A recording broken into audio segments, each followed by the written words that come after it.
Assalamualaikum warahmatullahi wabarakatuh. Halo guys, bertemu lagi dengan aku Risanti di YouTube channel Risanti Risa. Nah, kali ini aku akan membagikan beberapa tips atau langkah-langkah yang dapat teman-teman lakukan jika ingin melakukan self healing. Namun sebelumnya, bagi teman-teman yang baru bergabung di YouTube channel aku, jangan lupa like, comment, share, dan juga subscribe channel aku biar semakin banyak orang yang berusaha untuk lebih mencintai dirinya sendiri. Oke, mungkin dari teman-teman banyak yang belum mengetahui apa sih sebenarnya self healing itu. Nah, perlu teman-teman ketahui, self healing merupakan suatu proses pemulihan diri yang memiliki luka batin pada masa lalu yang disebabkan oleh diri sendiri ataupun disebabkan oleh orang lain, di mana luka tersebut terjadi akibat gangguan psikologis, trauma, atau hal semacamnya. Nah, ada beberapa hal yang menggambarkan self healing. Di antaranya yaitu yang pertama, self healing hanya melibatkan diri sendiri.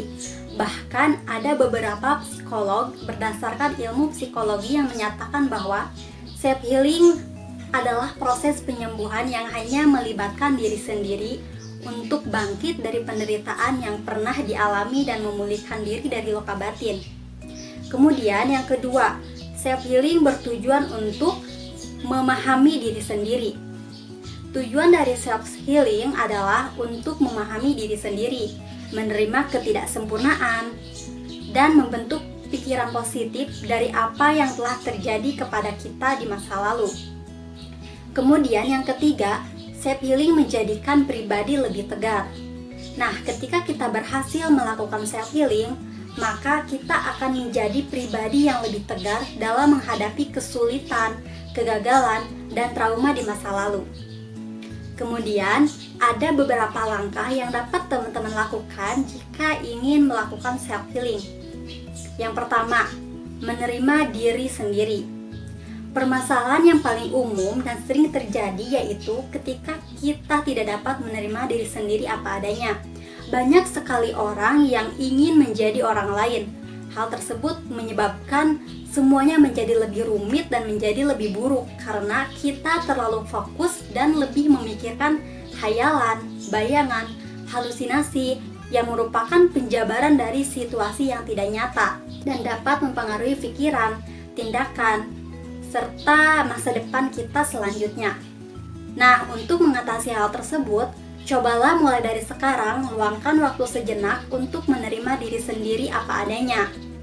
Terima dari sisi baik dan buruk kita, kegagalan dan kesalahan masa lalu, bahkan hal-hal sepele yang selama ini menjadi beban dalam kehidupan kita. Sehingga kita dapat menjadi diri sendiri dan menjadi lebih baik, bahkan kita dapat lebih menerima kekurangan yang ada di dalam diri kita. Untuk poin yang kedua yaitu jangan pernah menyerah, terutama pada mimpi kita. Pastinya kita semua memiliki impian hidup, bukan? Dan pastinya juga setiap mimpi besar tidak dapat diraih ataupun digapai dalam waktu yang singkat. Dengan kata lain, semua mimpi besar membutuhkan waktu untuk terwujud menjadi kenyataan, dengan catatan kita memiliki motivasi, keinginan yang pasti, serta terus berusaha setiap harinya. Akan tetapi, banyak sekali dari kita yang seringkali menyerah sebelum mimpi tersebut menjadi kenyataan, lalu merasa kecewa pada diri sendiri dan menjadi penuh penyesalan, serta memperburuk pandangan atas diri kita sendiri. Oleh karena itu, poin penting untuk melakukan self healing agar dapat menghargai impian yang kita miliki adalah tentukan tujuan, kemudian pahami tujuan dan maksud dari impian tersebut, serta hasrat kita untuk terus meraihnya dengan mempergunakan waktu dan energi yang kita miliki. Nah, untuk poin yang ketiga yaitu maafkan diri sendiri. Kita mungkin pernah mengalami kegagalan, merasa sedih, marah, bersalah, dan kecewa.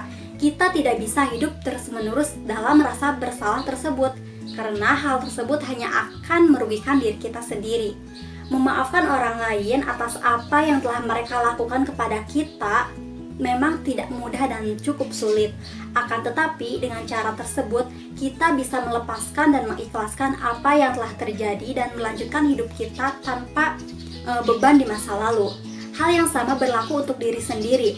Jangan pernah membawa beban emosional dari masa lalu kita menuju masa depan kita, karena itu tidak ada gunanya dan hanya akan membuat kita tidak bahagia di kehidupan selanjutnya. Nah, untuk poin yang keempat yaitu lakukan hal-hal positif. Hal lainnya yang dapat kita lakukan untuk self healing yaitu melakukan hal-hal positif. Hal positif tersebut dapat berupa hobi atau aktivitas lain yang bermanfaat seperti membuat to-do list yang berkaitan tentang hal apa saja yang hendak kita lakukan atau hendak kita raih, baik itu hari, minggu, bulan, bahkan tahun selanjutnya. Kemudian, teman-teman juga dapat melakukan kegiatan lain seperti olahraga secara rutin. Kemudian, cobalah memiliki waktu teratur dan tidur yang cukup. Beberapa kegiatan tersebut dapat membantu teman-teman agar lebih mencintai diri sendiri, kemudian juga dapat teman-teman lakukan untuk self healing. Mungkin itu dia beberapa langkah yang dapat teman-teman lakukan untuk self healing. Setiap orang memiliki masa lalu, baik atau buruknya masa lalu, kita hanya dituntut untuk menjadikannya sebuah pembelajaran dan tidak untuk diulang di kemudian hari. Trauma tidak dapat dilupakan ataupun dihilangkan, akan tetapi trauma dapat kita kelola. Oleh karena itu, jangan terus-terusan terpuruk dalam masa lalu yang nantinya akan membuat masa depan kita terlihat buruk. Terus berusaha meraih impian, terus berusaha menjadi pribadi yang jauh lebih baik, dan tetap semangat.